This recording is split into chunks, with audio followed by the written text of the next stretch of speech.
इसलिए किया जाएगा कि गांव स्तर से लेकर और विश्व स्तर तक किसी भी क्षेत्र की जो प्रतिभा होती है, किसी भी क्षेत्र की, चाहे मजदूरी की प्रतिभा हो, जैसे आप इसमें कोई किसान होगा, कोई मजदूर होगा, तो मजदूर के पास भी प्रतिभा है ना, हुनर है ना उसके पास, तो वह भी एक प्रतिभा है। कोई घास काट रहा है तो वह भी एक प्रतिभा है, कोई जूता सिल रहा है तो वह भी एक प्रतिभा है, कोई बाल काट रहा है तो वह भी एक प्रतिभा है।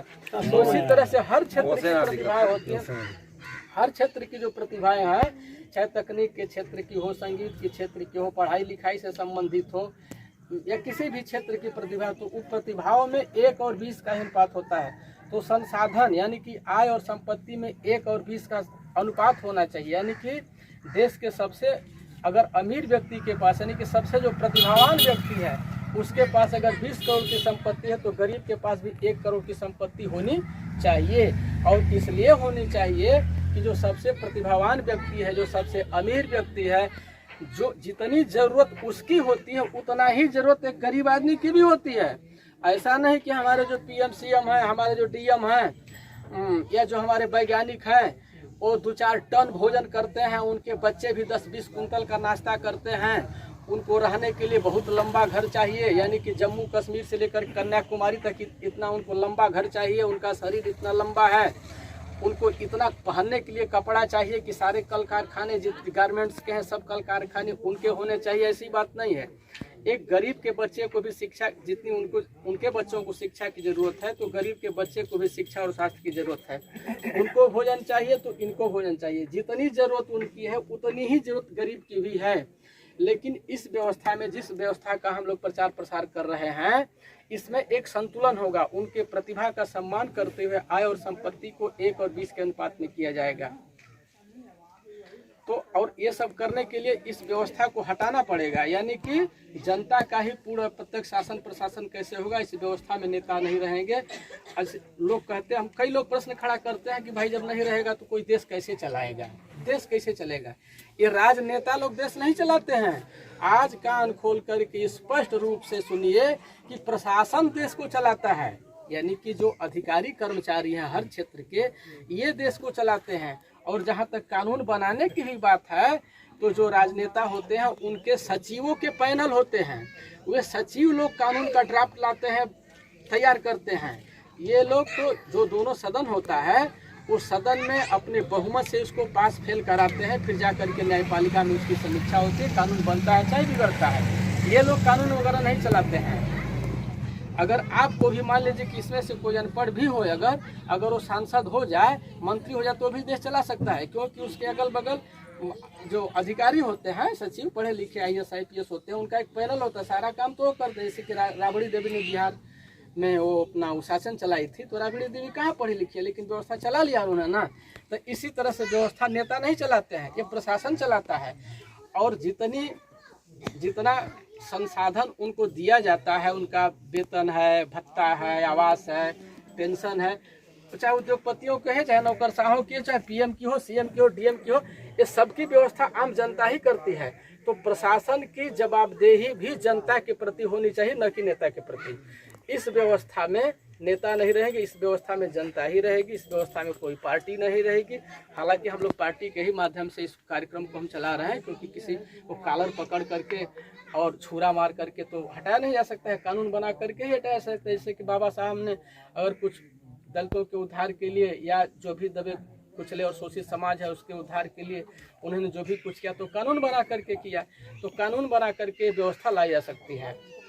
एक और चीज, इस देश को एक बहुत बड़ा रोग लगा हुआ है, हजारों हजार साल से एक रोग लगा हुआ है, संक्रामक रोग, वो जाति वाला। हो सकता है इसमें कोई पंडित जी बाबू साहब हो तो उनको बुरा भी लगता है, लेकिन इसमें पंडित जी बाबू साहब लोग भी घूम रहे हैं। एक जाति वाला रोग, अन्य देशों में जातियां नहीं है, या जातियां है भी वहाँ जहाँ, तो वहाँ पर अस्पृश्यता नहीं है, मेढ़बंदी नहीं है। जाति खत्म होनी चाहिए। हम लोग कई दलित के नेताओं से भी, जो लोग मंच लगा करके अपने इतिहास भूगोल कोसते हैं, समाज को कोसते हैं कि हमारे साथ बहुत भेदभाव हुआ है, हम लोग उनको रास्ता बताए कि भैया जब ये चीज़ सचमुच में बुरी है तो ये खत्म होना चाहिए। हम लोग इसके लिए रास्ता बता रहे हैं। आप तो रोग गिना रहे हैं, हम दवा भी बता रहे हैं। इसकी ये दवा है। दवा ये है कि देखिए, आज हमारे संविधान में अंतर जाति विवाह के लिए कानून बने हुए हैं, लेकिन यह कानून काफ़ी नहीं है। सजाती विवाह की विधिक मान्यता को ही खत्म कर दिया जाए। यानी कि जो अपनी जाति में शादी करेगा उसे पति पत्नी का दर्जा नहीं दिया जाएगा, और जब पति पत्नी का दर्जा उसे कानूनी रूप से नहीं मिलेगा तो उसे बहुत सारी अड़चनें आएगी। मतलब कई जगह जहाँ भी कागज पत्र डॉक्यूमेंट्स के काम लगे कई कार्यालयों में, तो उसके लिए परेशानी खड़ी हो सकती है। तो इस तरह से ये जो जाति वाली कुप्रथा चल रही है इसको मिटाया जा सकता है। गरीबी को मिटाने के लिए 1:20 का अनुपात का हमने चर्चा किया है, और पूर्ण और प्रत्यक्ष प्रजातांत्रिक व्यवस्था के लिए हमने कंप्यूक्रेसी यानी कि कंप्यूतंत्र का हमने चर्चा किया कि टेक्नोलॉजी का प्रयोग करके स्मार्टफोन और कंप्यूटर से जनता ही कैसे शासन करेगी, यानी कि प्रशासन को कैसे आदेशित और निर्देशित करेगी, यहाँ तक कि उनको टर्मिनेट भी कैसे करेगी, यानी कि बर्खास्त भी कैसे करेगी, ये सारी व्यवस्था है। मैंने 5-6 मिनट में आप लोग को बताया। व्यवस्था बहुत लंबी चौड़ी है, इसके पूरे लिखित संविधान है। इसका हम लोग प्रचार प्रसार कर लोगों को जगा रहे हैं। वह आप जगिए और आप अपना हित खुद ही कर सकते हैं। अगर आपका हित होता है अगर, तो 75-76 वर्ष छोड़ करके अंग्रेजों को यहाँ से गए हुए हुआ, अब तक इस देश में समृद्धि हो गई होती, सबको न्याय सुलभ हो गया होता, स्वास्थ्य सुलभ हो गया होता, संपत्ति सुलभ हो गई होती, मतलब जितनी मूलभूत जरूरतें हैं सबको उपलब्ध हो गई होती। लेकिन ऐसा हुआ नहीं और न ही भविष्य में कहीं दिख रहा है कि ऐसा होने वाला है। तो हम लोगों को जगा रहे हैं, लोगों को समझा रहे हैं, मैसेज दे रहे हैं कि भाई आप जगिए और एक आंदोलन करिए। आंदोलन का मतलब वैचारिक क्रांति करिए, और इसी पर हम लोगों का समर्थन ले रहे हैं कि भैया इस विचारधारा के साथ आइए। और आने वाली जो पीढ़ी, हम जितने अनुपात में आज दरिद्र हैं, हमारी दरिद्रता गुणित अनुपात में बढ़ती जाएगी। आज हमारे पास थोड़ी सी संपत्ति है, हम लोग के पास कुछ न कुछ है, तभी हम लोग जिंदा हैं। तो हम अपने आने वाली पीढ़ी को विरासत में गरीबी ही देंगे। अगर हम गरीब हैं तो गरीबी ही छोड़ के जाएंगे। हमारे 2 बच्चे हैं तो हमारी गरीबी और बढ़ जाएगी, यानी कि उन 2 बच्चों की गरीबी जो दोगुनी हो जाएगी। तो हम लोगों को समझा रहे हैं, ना भगबारे कह रहे हैं। तो बस हम अपनी बात, ये आप नारा आप लोग लगाएं कि हम लोग आवाज उठाएं, नारा नहीं आवाज उठाएं कि नहीं हम नेता की कोई आवश्यकता नहीं है, बहुत दिन नेता राज किए, अब हम लोग हम अपनी बात रख दिए है ना। और भैया आपका अपनी बात हम लोग रख दिए। कुछ हम को बोले तो बतावा लोगों की ऐसे क्या परेशानी है। अगर नेता न रहे अच्छा ना लगे तो बोल सकी, नेता का ना रहने का नुकसान बताइबा लोगों को, कुछ चर्चा करके